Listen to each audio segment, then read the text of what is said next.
Yo, let's talk real money moves. I'm not here to sell you a dream. I'm here to flip your mindset, literally. Everybody's screaming invest in stocks or buy crypto. But what if I told you that flipping $10 into 30 this week is also investing? But hold up, we're not gonna lie like those fake gurus. I'm gonna show you the real math, the fees, the shipping, the truth.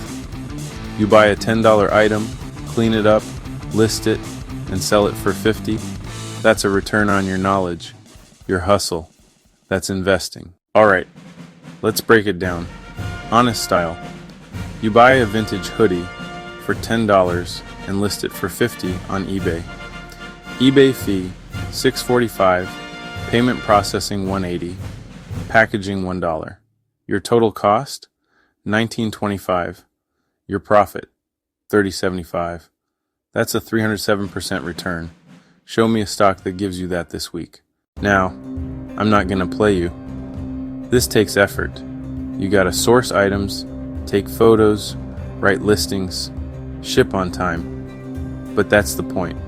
You're learning a skill, building systems. Once you've got sales under your belt, you can reinvest. Reselling is your bridge. It's the in-between from I'm broke to I'm building wealth. Use that cash to pay off debt, build emergency funds. You're taking back control. And that, my friend, that's real wealth. So, if you're tired of waiting for your bank account to magically grow, start here. Resell with purpose. Reinvest with intention. Hit that subscribe, drop a comment below. Success is about consistent, focused action. Let's